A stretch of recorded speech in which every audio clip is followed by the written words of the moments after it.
Haleluya, shalom saudaraku. Saya menyapa saudara dengan penuh sukacita pada nikmati kebaikan Tuhan lewat ibadah kita di hari ini. Haleluya. Angkat suaramu. Oh yeah. Kami bersyukur. Oh. Bersama-sama naikkan pujian ini. Are you ready? Come on. Dengan sukacita. Jalan hidup orang benar diterangi oleh cahaya firman Tuhan. Jalan hidup orang benar semakin terang hingga rembang tengah hari. Apabila apa kabar jemaat yang dikasihi oleh Tuhan Yesus Kristus? Saya percaya bahwa kita semua sehat dan penuh sukacita, penyertaan Tuhan dan pertolongan Tuhan dalam hidup kita sampai hari ini.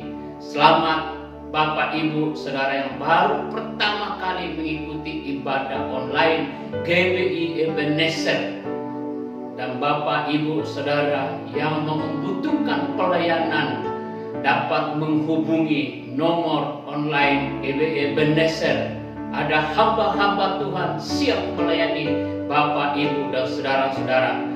Mari kita mempersiapkan hati kita untuk mengikuti ibadah online. Saya undang jemaat bangkit berdiri dan kita berdoa. Bapa kami yang di dalam surga, Bapa yang kami kenal di dalam nama Tuhan Yesus Kristus, pada hari ini kami patut bersyukur atas pertolongan-Mu, atas penyertaan-Mu dalam hidup kami, sehingga kami ada pada saat ini sebagaimana ada oleh karena anugerah Tuhan.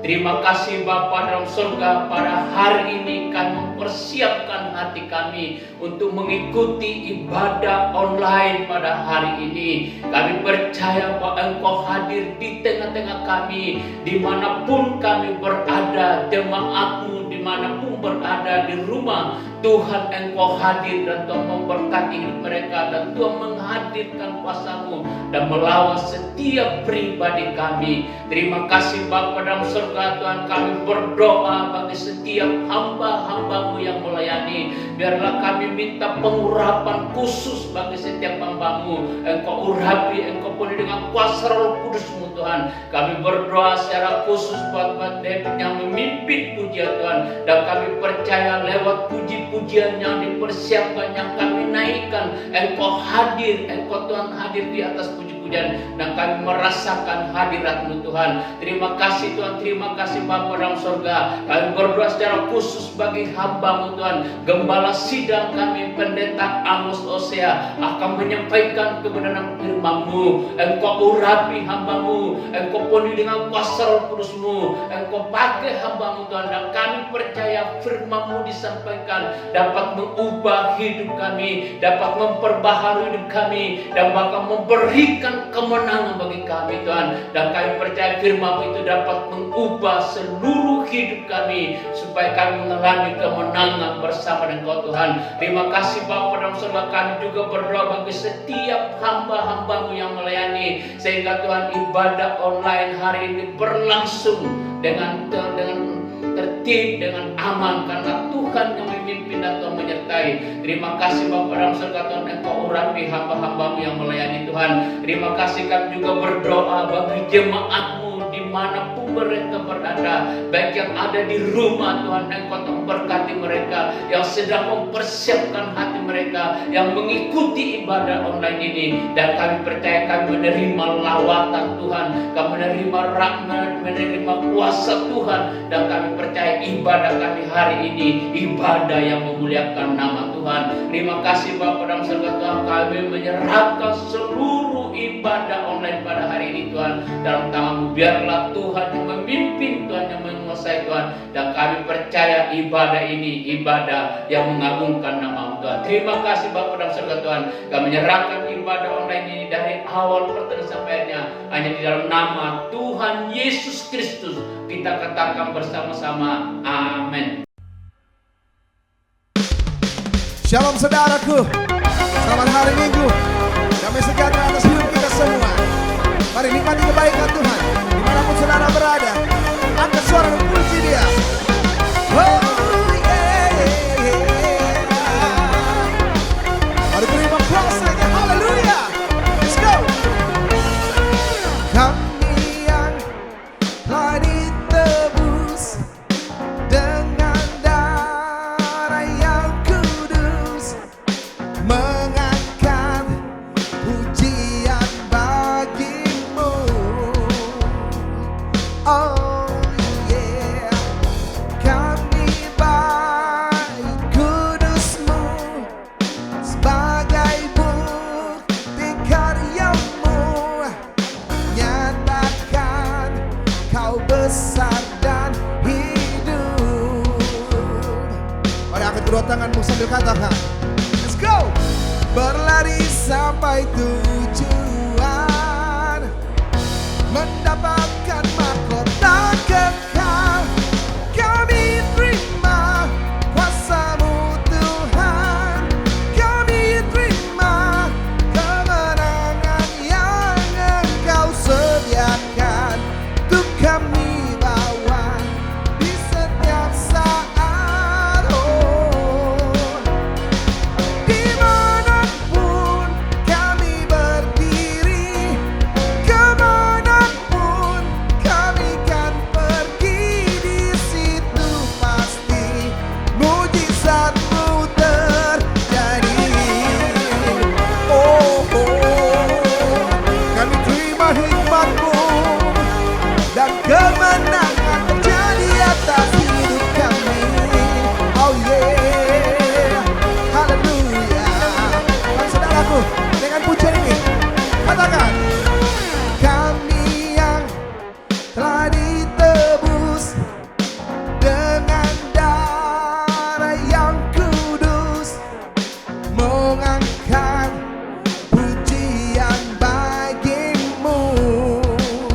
Oh, kami baik kudusmu sebagai bukti karyamu, nyatakan kau besar dan hidup.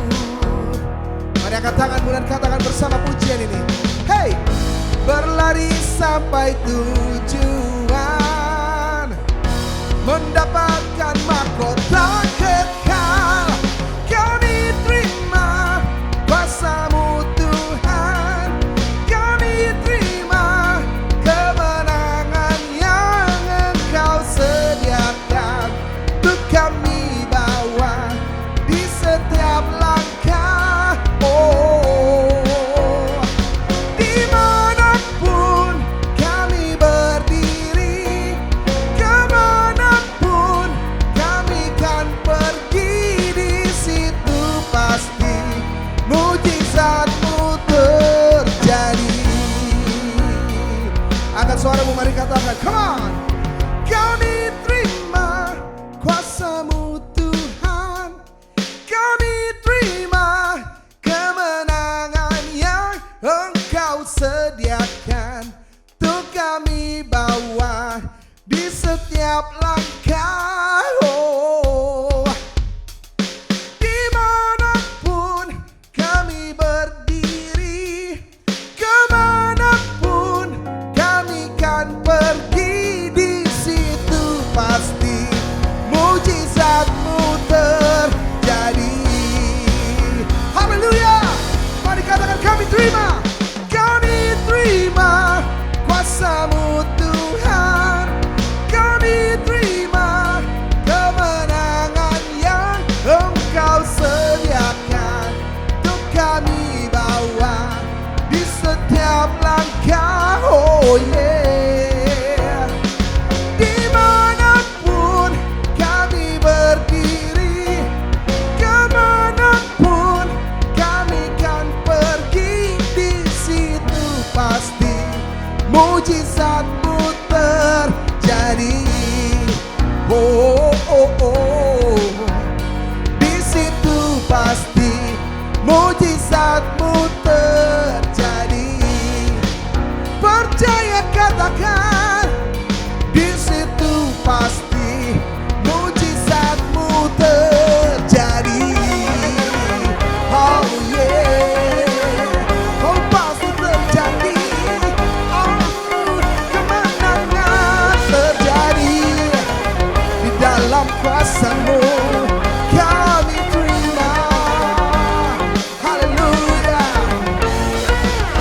Mari berikan tepuk tangan sorak-sorai bagi Allah kita. Oh, oh, oh, haleluya.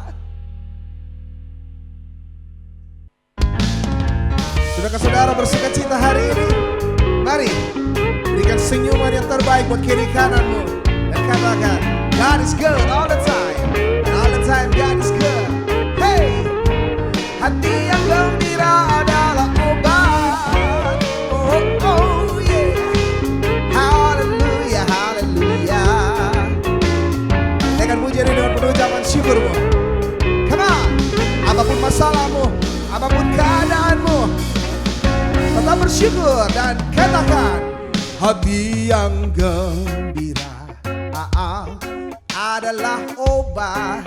Yeah, seperti obat hati yang senang. Tapi semangat yang patah keringkan tulang. Oh, hati yang gembira Tuhan senang. Oh, oh, oh, oh, oh, oh, oh. Yeah, oh yeah. Hati yang gembira. Are you ready?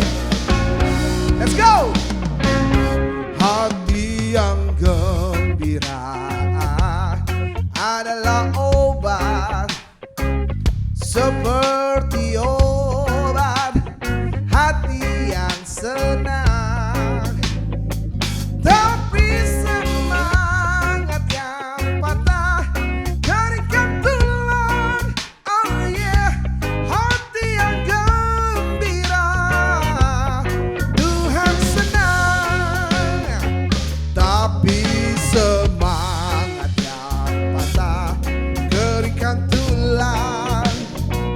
Hati yang gembira Tuhan senang. Oh, Tuhan senang.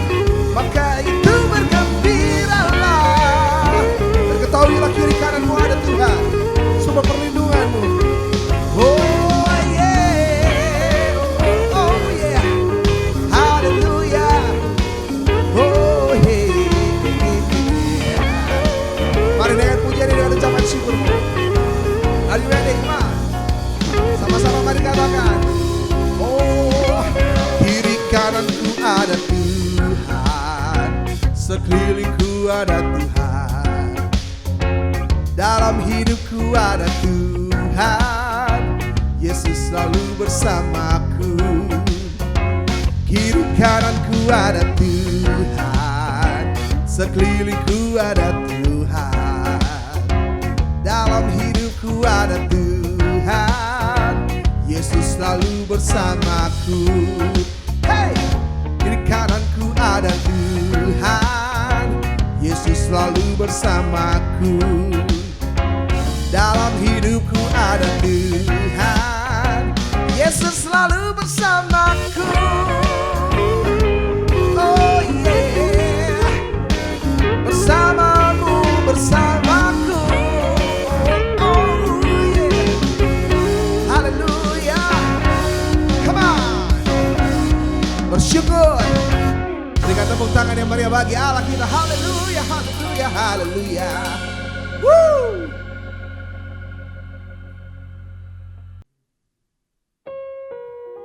Kami siapkan hati kami untuk terima kebenaran-Mu Bapa, melalui firman yang akan kami dengarkan.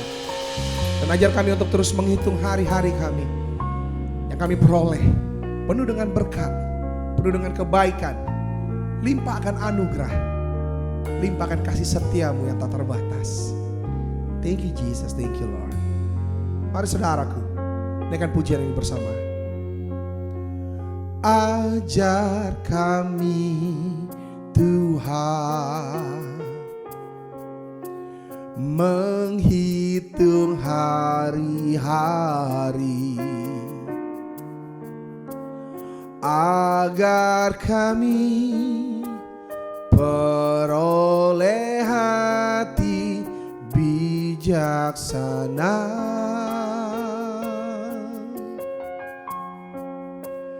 Ajar kami Bapa,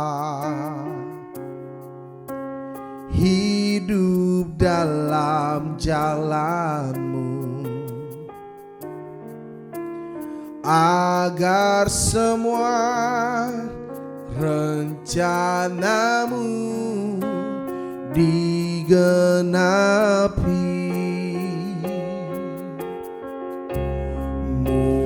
Mulialah nama-Mu Tuhan, dan ajaib jalan-Mu. Pimpin kami di setiap waktu. Besar setiamu Tuhan, agunglah karya-Mu. Yesus, kami bersyukur padamu.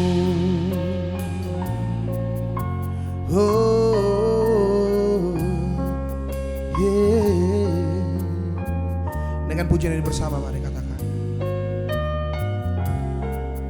thank you Lord, thank you Jesus.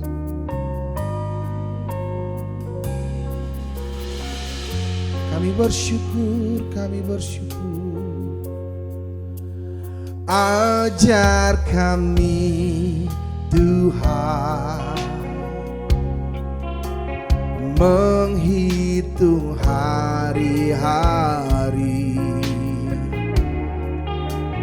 agar kami peroleh hati bijaksana.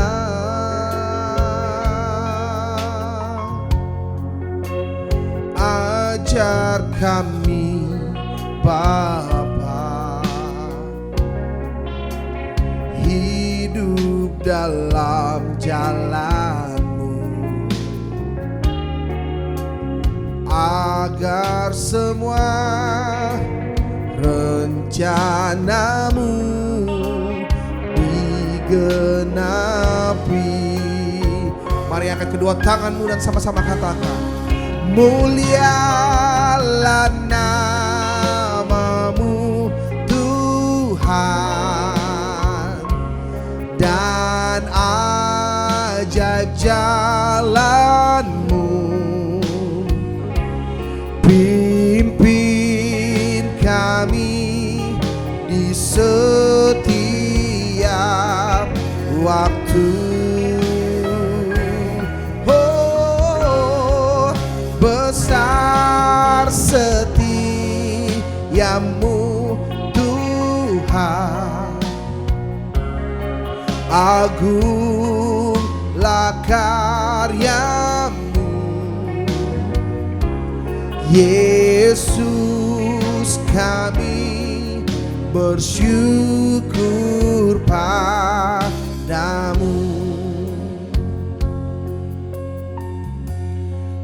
Besar setiamu Tuhan, dan agung karya-Mu. Yesus, kami bersyukur padamu.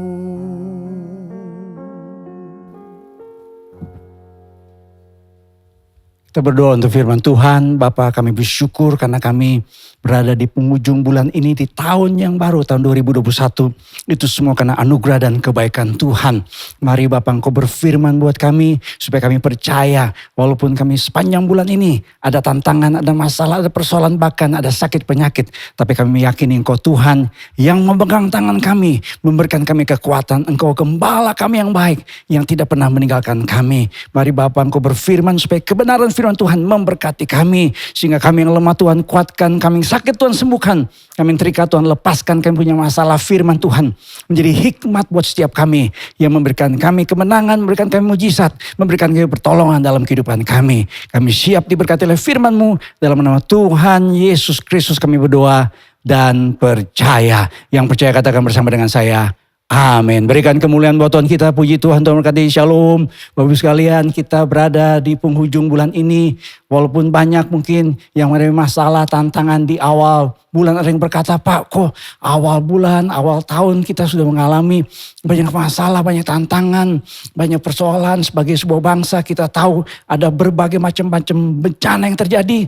Tetapi sebagai orang percaya, we walk by faith, not by sight. Artinya apa, saudara? Kita berjalan dengan iman, bukan dengan penglihatan jasmani. Bapak Ibu sekalian, kita akan mengakhiri tema tentang wisdom di penghujung bulan ini, di hari Minggu terakhir ya di bulan Januari 2021. Kita sudah bicarakan tentang wisdom di awal bulan. Saya bicara tentang bagaimana kita memiliki hikmat Tuhan di awal tahun baru 3 Januari 2021, saya bicara tentang bagaimana kita memiliki hikmat dari Tuhan. Kita minta hikmat dari Tuhan. Kita harus menjadi orang yang takut akan Tuhan. Respect and obey the Lord. Contohnya adalah saya ambil dari 1 Raja-Raja pasal yang ketiga. Ada seorang yang bernama Raja Salomo. Seorang raja yang luar biasa. Dia minta hikmat dari Tuhan. Dan Raja Salomo dicatat sebagai salah satu raja yang memiliki hikmat yang luar biasa.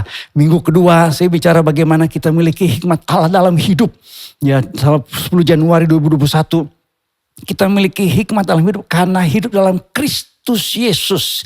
Kita mengobarkan karunia untuk berkata-kata dengan hikmat. Karena Tuhan memberikan kita namanya karunia hikmat dalam Kristus Yesus. Saya memberikan ilustrasi, contoh kesaksian seorang yang namanya Charles Darwin.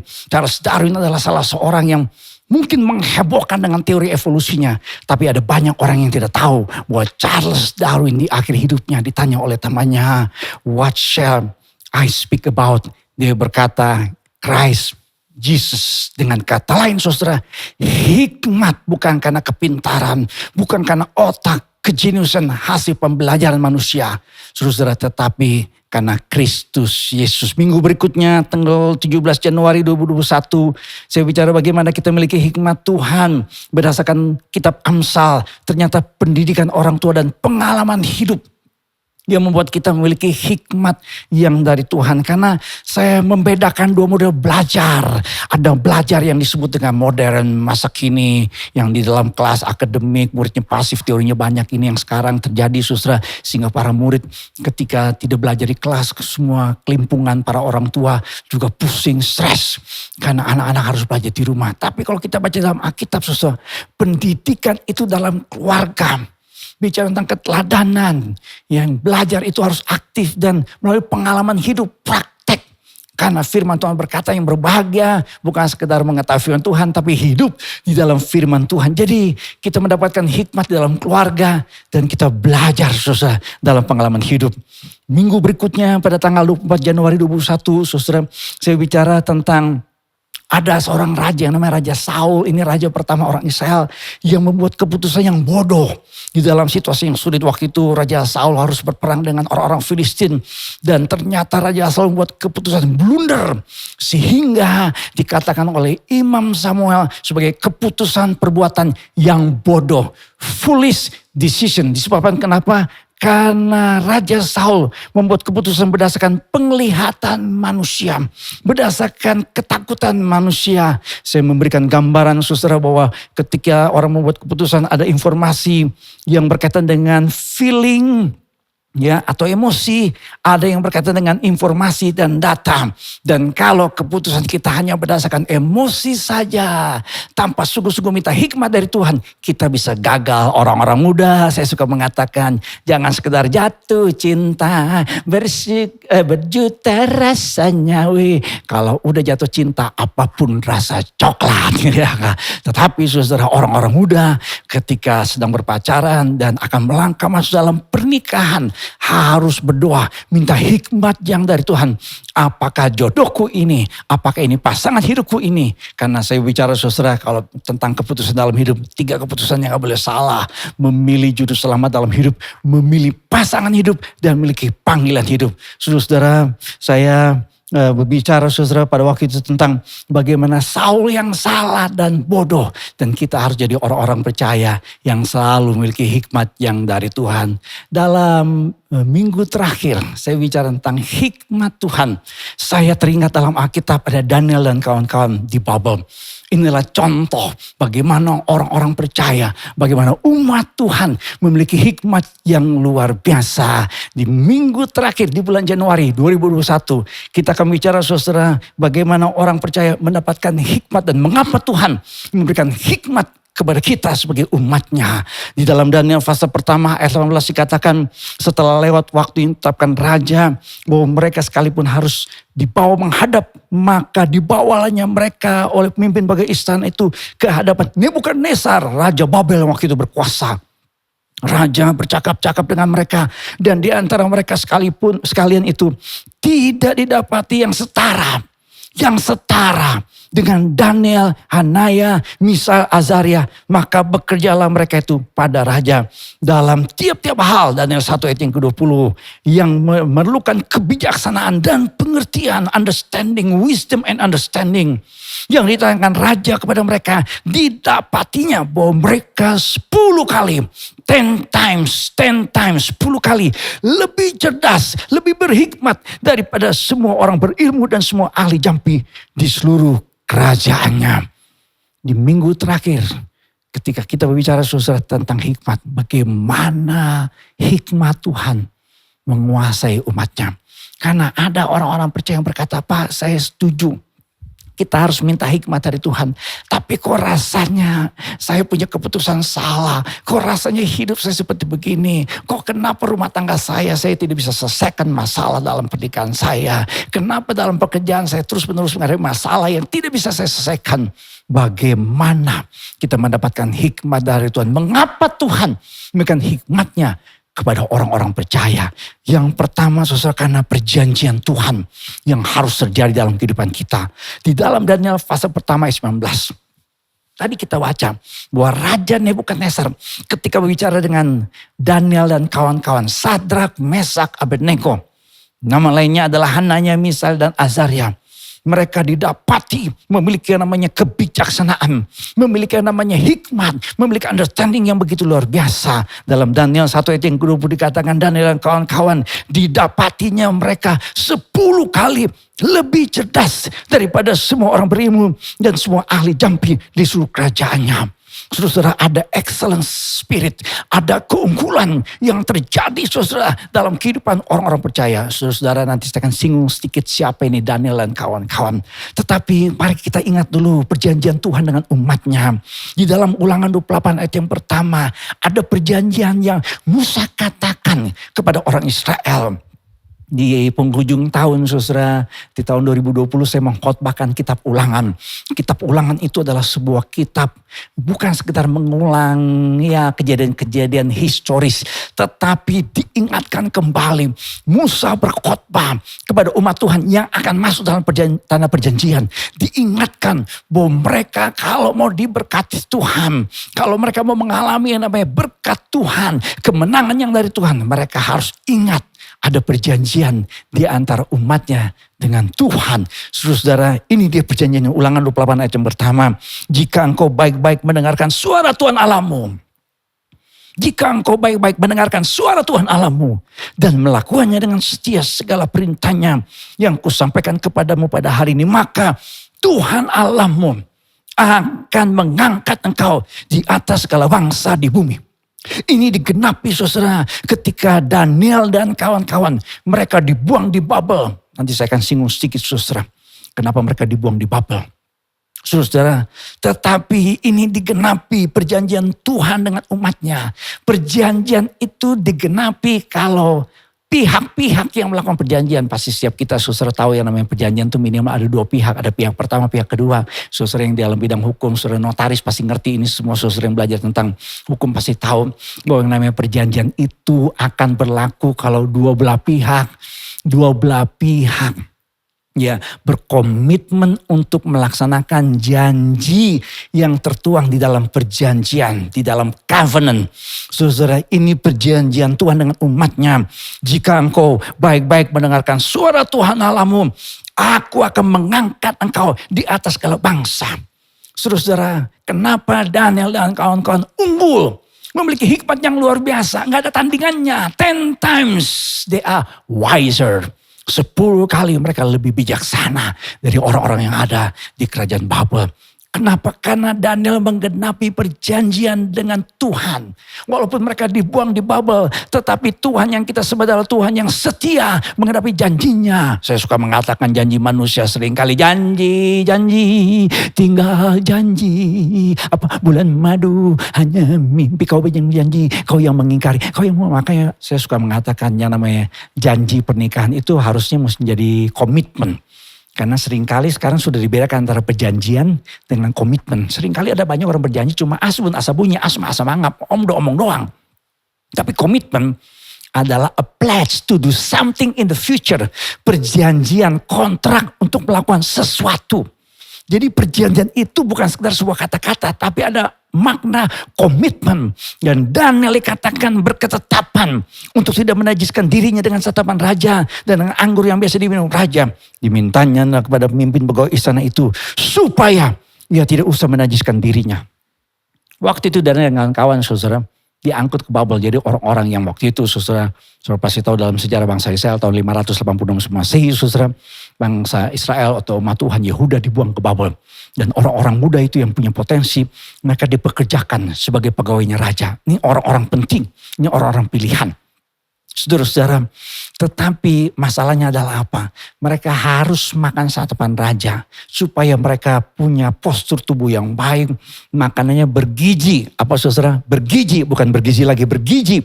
4 sehat 5 kolesterol, itu menu kita ya.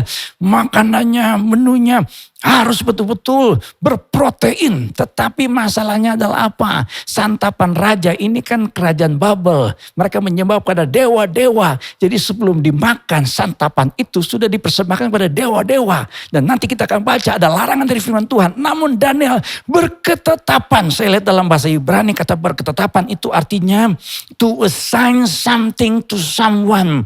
To set, to put, to establish. Ini komitmen. Jadi Daniel dan kawan-kawan saudara, mereka benar-benar mentaati firman Tuhan. Karena ada perintah Tuhan dalam Keluaran 34 ayat 15. Mereka tidak boleh menajiskan dirinya dengan santapan-santapan yang sudah dipersembahkan pada para berhala. Saudara-saudara tahu yang namanya bangsa Israel, saudara lihat ini petanya. Mereka dibuang di Babel tahun 580 Masehi. Kenapa saudara? Karena kalau saudara baca ini listnya raja-raja yang memerintah saudara di Israel dan Yehuda, mereka menyembah berhala.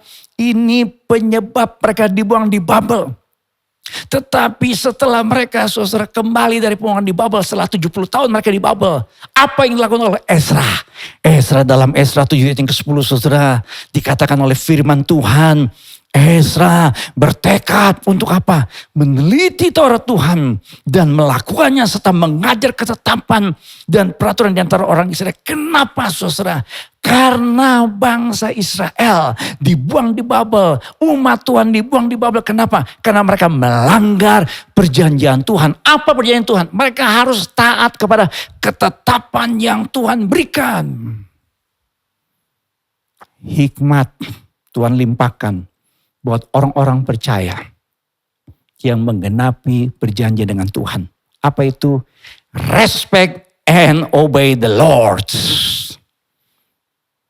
Perjanjian itu digenapi kalau kita sebagai umat Tuhan punya ketaatan. Takut akan Tuhan. Hidup di dalam ketetapan firman-Nya. Makanya saudara lihat. After the return from Babylon, the Jews lost all desire for idolatry. Saya baca dalam sejarah. Kalau kita di sekolah Alkitab belajar namanya New Testament Introduction. Di dalam pengantar perjanjian baru kami mempelajari.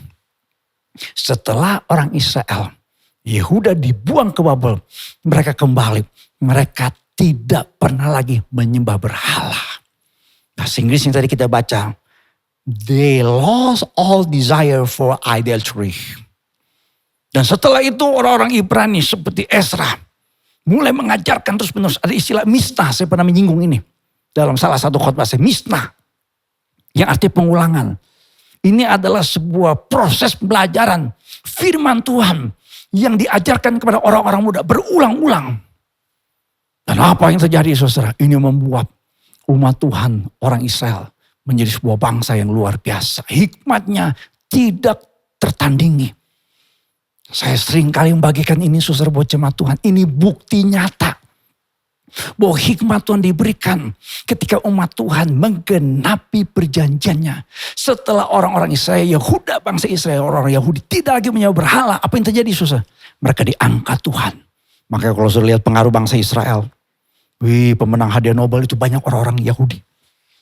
Saudara lihat lagi Jewish Run America, pengaruh orang Yahudi di Amerika itu luar biasa. Saya baca buku yang berjudul Yahudi Menggenggam Dunia. Saya punya buku yang berjudul Yahudi dalam Informasi dan Organisasi. Saya pernah menceritakan saudara bahwa yang namanya Waze itu ditemukan orang Yahudi. Mark Zuckerberg yang memiliki Facebook atau Facebook, Instagram. Kalau saudara pakai Instagram, saudara pakai Facebook, WhatsApp. Itu orang Yahudi yang punya, namanya Mark Zuckerberg. Saudara pakai Google, kita pakai YouTube. Itu punya salah satunya saudara, Sergei Mikhailovich Brin. Ini Jewish Russian American. Mungkin orang bertanya, apa maksudnya ini? Apa maknanya? Kenapa bangsa Yahudi diangkat Tuhan? Saudara-saudara, ini karena ada perjanjian. Perjanjian Tuhan dengan Abraham. Sekali lagi, there was a covenant between God and Abraham. Covenant, perjanjian. Berit. Saudara, everyone on earth will be blessed because of you. Itu perjanjian Tuhan dengan Abraham. Karena ketaatan Abraham, maka keturunan Abraham, saudara, diangkat Tuhan. Memiliki yang namanya keunggulan, excellency yang luar biasa. Saudara, pertanyaannya apa relevannya sama kita? Ya, mungkin saudara berkata, Pak, kan bukankah yang diomongin ini kan bangsa Israel, orang Yahudi. Saya bukan orang Yahudi, Pak. Saya orang dari Toba, Pak. Saya orang Ambon, Pak. Saya orang Betawi, Pak. Saya orang Jakarta, saya orang Jawa. Saya orang Sumatera, saya orang Kalimantan, saya orang Toraja. Apa hubungannya Pak? Ini Bapak ngomongin orang yang namanya orang Yahudi. Saudara, Galatia pasal 3:16. Siapa sebenarnya keturunan Abraham? Saudara, yang dimaksud adalah Yesus Kristus. Under Jesus you are Abraham's seed and heir. Perjanjian Abraham bagi semua bangsa adalah di dalam Kristus Yesus. Galatia 3:9, dan jikalau kamu adalah milik Kristus, maka kamu juga adalah keturunan Abraham dan berhak menerima janji Allah. Jadi perjanjian Abraham relevan gak sama kita? Yes, of course, certainly, exactly. Wih, keren ya pakai bahasa Inggris ya. If you belong to Christ, then you are Abraham's seed and heirs according to the promise. Kita ada keturunan Abraham. Yesus Kristus menjadi hikmat buat kita. Itu yang jelas firman Tuhan kata, tetapi oleh Dia kamu berada dalam Kristus Yesus yang oleh Allah telah menjadi hikmat bagi kita. God has made Christ to be our wisdom. Ia membenarkan dan menguduskan dan menebus kita. Itulah sebabnya saya selalu mengatakan buat jemaat Tuhan, untuk mengalami hikmat dalam Allah, nomor satu yang paling penting adalah apa? Menerima Kristus. Kita mau ngomong dari sisi perjanjian Abraham, kita menemukan saudara, ini bicara tentang Yesus Kristus. Kolose 2 jelas mengatakan dalam ayat yang ketiga, sebab dalam Dialah tersembunyi segala harta, hikmat dan pengetahuan. He is the key that opens all the hidden treasures of God's wisdom and knowledge. Sudah terbukti kok. Yang namanya orang-orang percaya, anak Tuhan, gereja Tuhan, itu akan memberikan hikmat yang luar biasa. Kalau orang-orang percaya mengenapi janjinya. Tidak kebetulan Kalau Amerika dibangun dengan ungkapan yang penting dari salah seorang pendirinya namanya George Washington. It is impossible to rightly govern a nation without God and the Bible. Saudara boleh baca dalam sejarah berdirinya Amerika Serikat. Ini negara berdiri saudara atas keyakinan kepada firman Tuhan. Saudara pasti pernah dengar, saya pernah cerita bahwa ketika Undang-Undang Dasar Amerika ditulis, itu Alkitablah yang menjadi sumber salah satunya. Mereka selalu membuka yang namanya rapat kongres dalam doa. Di sekolah-sekolah mereka selalu berdoa. Yang namanya acara-acara selalu berdoa. Mau pertandingan sepak bola, football, American football, semua mereka doa. Karena kenapa? Mereka meyakini di dalam Kristus Yesus, dalam iman kepada firman Tuhan, di dalam menggenapi perjanjian dengan Tuhan, di sumber hikmat dalam hidup yang membuat kita memiliki excellent spirit, keunggulan. Dimanapun kita berada, ketika Tuhan memberikan kita hikmat, kita mampu survive. Daniel dan kawan-kawan, Daniel, Sadrak, Mesak, Abednego survive di Babel. Karena hikmat yang dari Tuhan. Saudara mungkin saat ini sedang mengalami pergumulan. Saudara berkata, Pak, di kantor saya, Pak, saya mengalami tekanan yang luar biasa. Saya mengalami masalah yang luar biasa. Saudara, jadilah orang yang punya hikmat dalam Tuhan. Genapi perjanjiannya. Saudara tahu penembakan massal terbanyak di Amerika Serikat sekarang. Itu membuat Amerika menjadi negara yang paling banyak korban akibat penembakan massal. Kenapa saudara? Inilah sebabnya. William J. Bennett mengatakan, Amerika memang secara materi lebih baik dari sebelumnya. Tetapi mereka hidup dalam kemiskinan moral yang mengerikan. Salah satunya adalah the US Supreme Court ban school-sponsored prayer in public schools in a 1962 decision saying it was violated the First Amendment. Jadi melanggar hak asasi katanya. Hak asasi manusia. Kalau orang-orang di sekolah harus mulai dengan doa. Anak-anak mulai dengan doa. Dan sejak itu saudara, mulai terjadi penurunan kehidupan rohani dan moral. Itu dimulakan oleh tadi seorang sosiolog yang namanya William J. Bennett. Sehingga saudara, ada Presiden Amerika Serikat yang namanya George H.W. Bush. Dia mengatakan dengan tegas, something's wrong when kids can get birth control in school but can say a prayer in school. Ini Presiden Amerika Serikat menyadari something wrong. Ketika umat Tuhan tidak taat pada perjanjian Tuhan, maka hilanglah yang namanya excellent spirit, keunggulan yang Tuhan berikan. Jonathan Edwards dan Max Jukes, saya pernah memberikan ini dalam gambarannya. Max Jukes, seorang penjahat kriminal. Lihat keturunannya, hancur-hancuran. Jonathan Edwards, seorang yang melayani Tuhan dengan setia menghadapi janji Tuhan dalam hidupnya. Keturunan yang diberkati Tuhan. Orang-orang yang unggul, bahkan salah satu keturunannya pendeta Jonathan Edwards menjadi wakil presiden Amerika Serikat. Kalau saudara berkata, Pak, saya membutuhkan hikmat dari Tuhan. Saya membutuhkan dalam situasi seperti ini. Rumah tangga saya memerlukan hikmat Tuhan. Saya memerlukan anak cucu saya hidup dalam hikmat Tuhan. Saudara, dalam Amsal 9:10, permulaan hikmat adalah takut akan Tuhan. Dan mengenal yang Maha Kudus adalah pengertian. Respect and obey the Lord. This is the beginning of wisdom. To have understanding you must know the Holy God. Kalau kita memiliki yang namanya sikap respect and obey the Lord, maka Tuhan akan mengaruniakan hikmat yang luar biasa. Ketika hikmat Tuhan ada dalam hidup kita, dalam keluarga kita, di tengah masyarakat kita, di tengah umatnya, maka excellent spirit itu nyata buat setiap kita. Kita menang atas segala situasi. Haleluya, puji Tuhan. Yang kedua saudara, bagaimana kita memiliki hikmat dari Tuhan. Saudara, mengapa Tuhan mengaruniakan hikmatnya buat kita? Yang kedua saudara, karena ada rancangan Tuhan buat kita. Daniel 1 ayat yang ke-17 berkata, kepada keempat orang muda itu Allah memberikan pengetahuan dan kepandaian tentang berbagai-bagai tulisan dan hikmat. Sedang Daniel juga mempunyai pengertian tentang berbagai-bagai penglihatan dan mimpi. Dan mereka menjadi orang penting. memberikan pengaruh yang luar biasa. Saya nggak punya waktu untuk menjelaskan tentang sejarah arkeologinya ditemukan. Penemuan-penemuan saudara yang mengkonfirmasi bahwa betul ada orang-orang Yahudi punya pengaruh besar dalam kerajaan Babel sampai Persia. Saudara tahu Daniel itu tetap saudara menjadi orang penting. Walaupun Babel ditumpangkan oleh Persia tetap dipakai oleh Persia saudara. Luar biasa. Apa sebabnya saudara? Karena ada rancangan Tuhan. Dari perjanjian Tuhan kita masuk kepada rancangan Tuhan. Kenapa saudara? Karena kalau kita kembali kepada perjanjian Tuhan dengan Abraham. Tujuan perjanjian Tuhan dengan Abraham adalah engkau akan menjadi berkat. Blessed to be a blessing.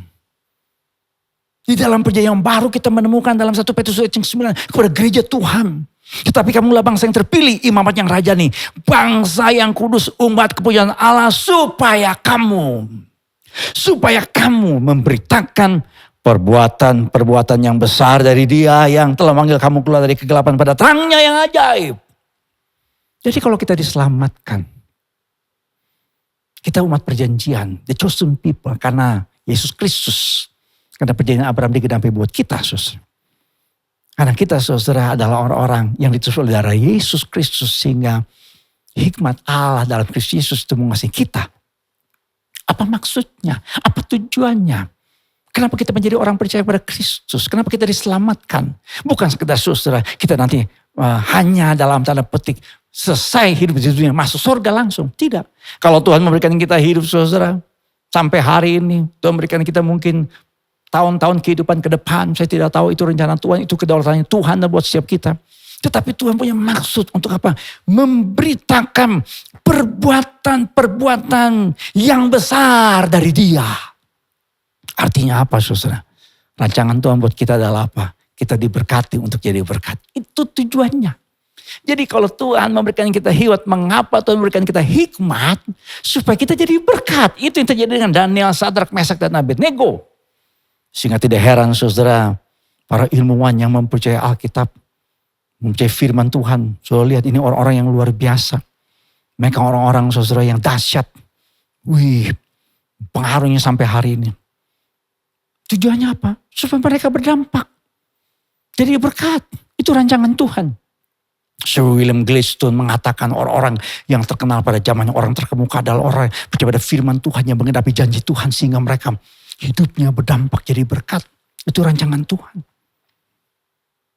Reverend D. James Kennedy jelas mengatakan kalau Yesus gak pernah lahir ke dalam dunia. Dunia akan menjadi tempat yang jauh lebih menjadikan dari sekarang. Kita tahu dalam dunia pendidikan saudara. Perguruan tinggi di dunia. Diawali dari perguruan tinggi yang hebat-hebat di Amerika Serikat. Saudara tahu dari 123 perguruan tinggi di Amerika Serikat itu berawal dari lembaga kekristenan. Sejarah rumah sakit itu dimulai dari namanya pelayanan Kristen. Orang-orang Kristen yang ada di negara komunis seperti Rusia. Mereka diberkati Tuhan dan jadi berkat yang luar biasa. Saudara pasti pernah dengar kisah orang yang namanya Kakak. Ya ini main bola yang luar biasa. Tiap kali dia menangkap pertandingan dia berlutut, I belong to Jesus.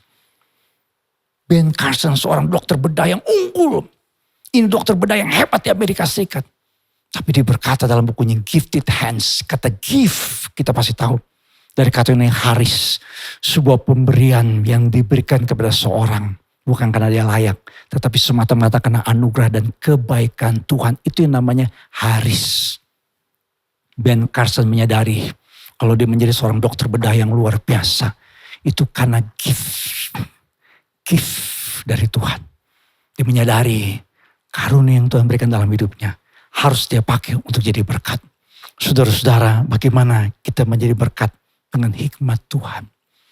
Bagaimana kita berdampak sesuai dengan rancangan Tuhan.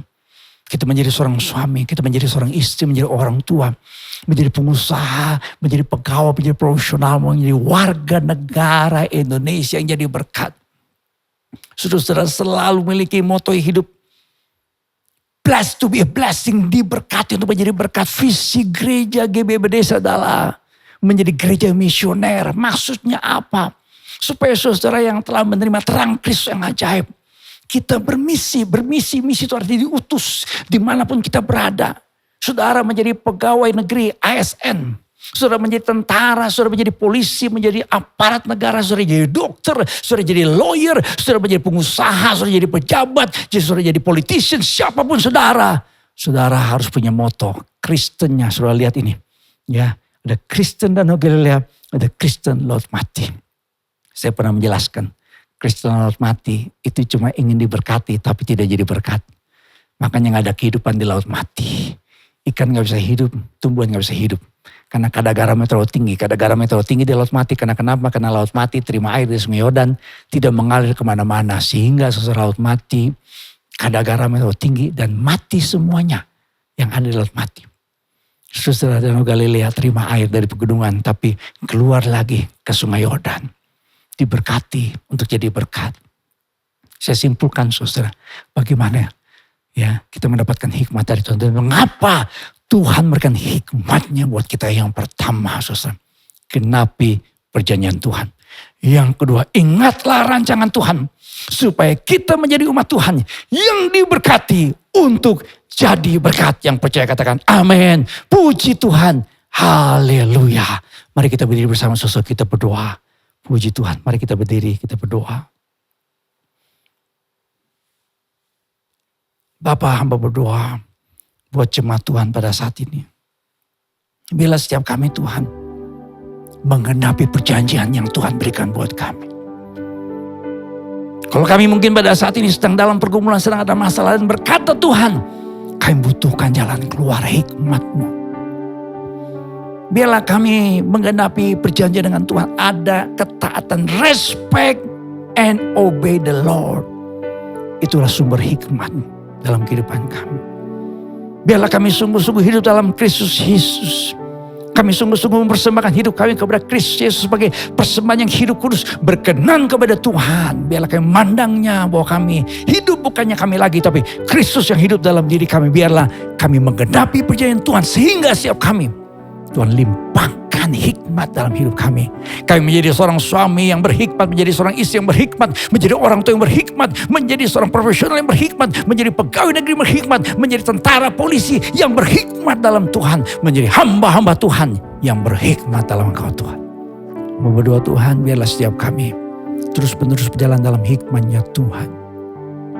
Khusus buat saudara kami yang berulang tahun sepanjang minggu ini, buat Ibu Pepe, Ibu Hovoni Andriani, Saudara Fuji Tommy Nenggolan, adik Isaiah Rafael Safiro, Bapak Kresna Jaya, Bapak Lambok Nenggolan, adik Kezia Caroline, dan adik Yan Onil Chandra.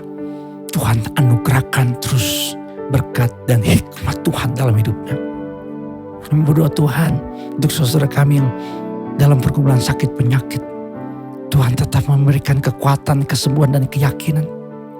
Karena kami percaya Tuhan, Engkau Tuhan yang menyembuhkan, Engkau Tuhan menolong kami. Mungkin ada di antara kami yang saat ini beribadah, sedang dalam isolasi mandiri. Tuhan memberikan kami keyakinan bahwa Tuhan menyertai kami. Tuhan hadir bersama dengan kami saat ini. Yang sakit Tuhan sembuhkan, yang lemah Tuhan kuatkan. Kami yang saat ini sedang dalam kebutuhan yang besar untuk ekonomi. Kami percaya hikmat Tuhan mampukan kami keluar dari masalah yang kami hadapi saat ini. Kami tetap berdoa Tuhan untuk Indonesia. Biarlah hikmat Tuhan menguasai para pemimpin kami, mulai dari Bapak Presiden sampai para pejabat di tingkat-tingkat daerah. Tuhan tolong Tuhan. Dan kami tetap berkata buat Indonesia, shalom bagi Indonesia, shalom bagi Indonesia, shalom bagi Indonesia. Rancangan Tuhan digenapi bagi Indonesia. Kami berdoa untuk para tim medis, proses vaksinasi Tuhan berjalan dengan baik. Tuhan jaga, Tuhan lindungi para tenaga medis. Dan kami terus berdoa untuk angka kesembuhan dari COVID-19 Indonesia semakin meningkat, semakin naik angka kesembuhannya dalam nama Tuhan Yesus. Terima kasih Bapak. Kami berdoa Bapak untuk kesempatan jemaat untuk mengembalikan berkat Tuhan. Ada yang mengembalikan milik Tuhan yaitu persepuluhan. Ada yang memberikan persembahan diakonia, persembahan peduli, persembahan misi, persembahan pelayanan. Tuhan memberkati semua persembahan ini. Tuhan kuduskan, Tuhan layakan. Semuanya dipakai bagi hormat dan kemuliaan nama Tuhan. Terima kasih Bapak untuk ibadah pada saat ini. Biarlah di hari Minggu terakhir ini Tuhan. Di hari terakhir di bulan Januari 2021. Kami mau supaya hikmat Tuhan selalu menguasai, memimpin langkah-langkah hidup kami. Mari jemaat Tuhan angkat tangan. dalam hadirat Tuhan. Supaya hikmat Tuhan yang menguasai kita. Supaya hikmat Tuhan yang menuntun langkah-langkah kita. Supaya respect and obey the Lord itu selalu ada dalam kehidupan kita. Mari kita aminkan kalimat-kalimat berkat ini supaya digenapi dalam kehidupan saudara. Diberkatilah keluarga saudara. Diberkatilah usaha dan pekerjaan saudara. Diberkatilah pertumbuhan iman saudara. Diberkatilah kesehatan saudara. Dan diberkatilah masa depan hidup saudara. Saudara kasih dalam Tuhan, terimalah berkat Tuhan, kasih karunia dari Tuhan Yesus Kristus, kasih Allah Bapa, persekutuan pimpinan dan pengurapan Roh Kudus menyertai saudara-saudara sekalian dari sekarang sampai selama-lamanya. Haleluya. Yang percaya katakan bersama dengan saya, amin, amin, amin. Berikan kemuliaan buat Tuhan kita, puji Tuhan, haleluya. Saya mau mengucapkan selamat menempuh hidup baru buat pasangan yang kemarin diberkati. Ya, selamat buat Aditya Budi Putra, Chandra Dinata dan Sabrina Felicia. Ya, kemarin mereka diberkati dalam pernikahan kudus. Biarlah Adit dan Sabrina menjadi pasangan suami istri yang hidup dalam hikmat Tuhan, hidup dalam ketetapan Tuhan, menggenapi perjanjian Tuhan, dan masa depan mereka, anak cucu mereka. Jika Tuhan kehendaki, sebelum Tuhan datang mereka punya anak cucu, memiliki yang namanya keturunan ilahi. Amin. Selamat ya Adit dan Sabrina, puji Tuhan. Terima kasih buat saudara sekalian yang telah bergabung bersama dengan kami dalam beribadah. Puji Tuhan, terima kasih karena ada 2 format ibadah kita yang masih berlangsung terus. Ya, kita masih terus beribadah dengan online, dengan versi online ini. Ya, dengan model online, ada yang ibadah pertama seperti sekarang, dan ibadah yang kedua itu ibadah yang dengan khotbah yang berbeda saudara ya. Kalau saudara berkata, Pak, khotbahnya, ada yang berkata, Pak, singkat banget. 2 kali ikut ibadah ya. Ada yang berkata, Pak, kan biasanya kalau khotbah kan 45 menit. Kok kayaknya Pak sebentar banget. Ikut ibadah 2 kali ya. Ya, live streaming jam 10 ya. Ibadah EHK, orang tua, opa, oma, om, tante. Ya, tetap anak-anak kita, cucu kita ikut ibadah EHK yang bisa mulai diakses jam 9 pagi ya. Di channel ini ya, GB Ebenezer Official. Jam 3 sore, anak-anak muda, tetap anak-anak muda ya. Jangan kehilangan semangat ya. Memang saya tahu anak-anak muda pengen kumpul-kumpul. Tapi hey, orang-orang muda tetap semangat ya. Jadi Youth MP tetap beribadah jam 3 sore. Dan Bapak Ibu sekalian, saya selalu mendorong untuk mentaati protokol kesehatan pemerintah prokes yang pemerintah sudah tetapkan dengan 5M katanya ya. 5M 1M itu 5M plus 1M ya gitu. Kita harus pakai masker, kita selalu mencuci tangan dengan sabun ya, 20 detik minimal. Kita menjaga jarak, ya, mengurangi mobilitas, ya, menjauhi kerumunan dan meningkatkan imun dan iman kita. Tuhan pasti memberkati kita dan menolong kita. Have a blessed Sunday. God bless you. Amen. Shalom. Tahukah saudara bahwa hari esok kita penuh dengan kemenangan. Sebab kita punya Allah yang setia. Dia Allah yang perkasa, dia Allah yang dahsyat.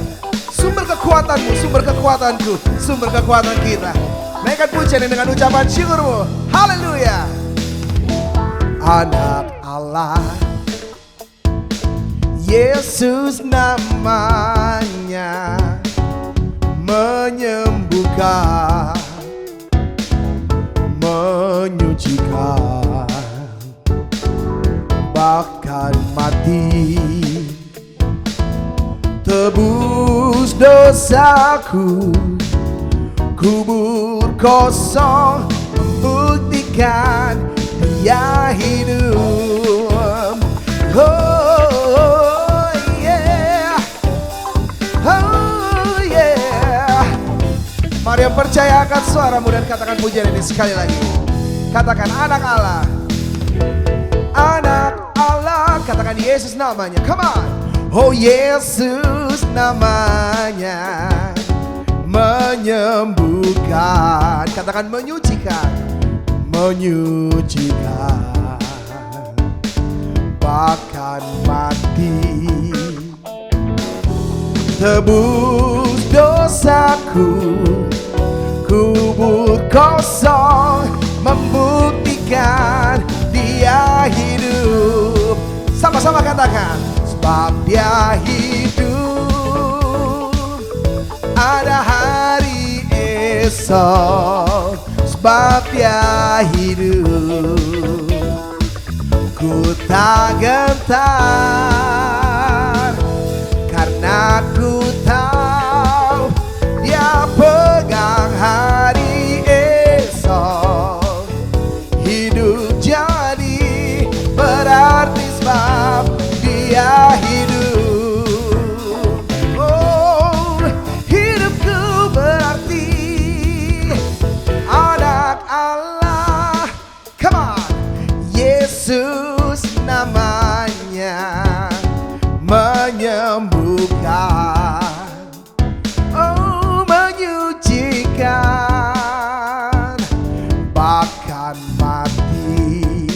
tebus dosa saudara dan saya. Tebus dosaku, kubur kosong membuktikan Dia hidup. Haleluya, come on. Sebab Dia hidup, ada hari esok. Sebab Dia hidup, ku tak gentar.